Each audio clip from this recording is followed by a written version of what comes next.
Hierdie lewe met sy verdrukkinge gaan verby. Verdrukking was daar altyd en sal daar altyd wees.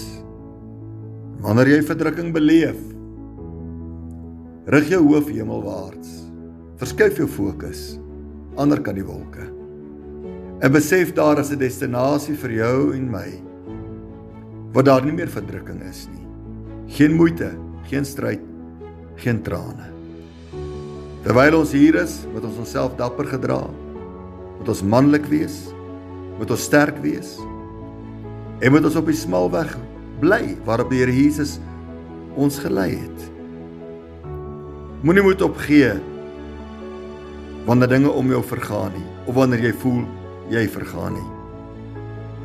Die Bybel sê in 2 Korintiërs 4, vers 17, wat ons ligte verdrukking, wat vir 'n oomblik is, bewerk vir ons 'n alles oortreffende ewige gewig van heerlikheid.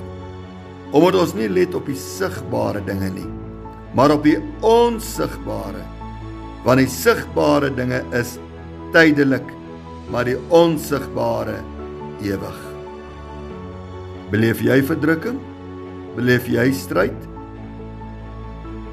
Dis sigbare dinge, en die goeie nuus is, dit gaan verby. Dit gaan verby. Kry jou oog op die onsigbare, en dit sal jou hart opnuut vul met optimisme, met blydskap op jou lewensreis, met moed wanneer verdrukking jou pad langs kom. Moenie dat hierdie lewe met al sy eise jou aftrek en laat in somberheid en siniese uitkyke nie. Nee wat.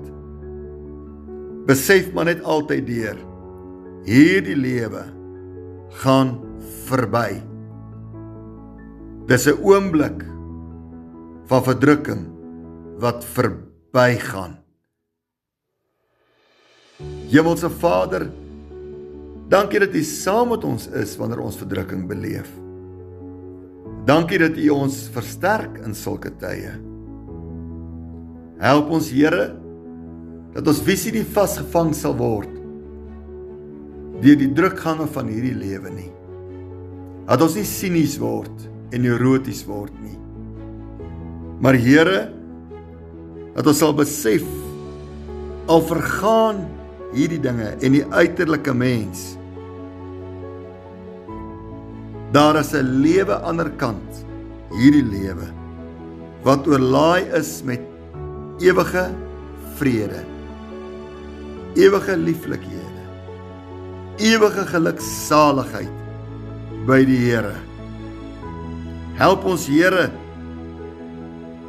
om nie te fokus op hierdie sigbare dinge wat tydelik is nie, maar te let op die onsigbare, met al sy heerlikheid, wat vir ons voorlê, ewig by God in die hemele.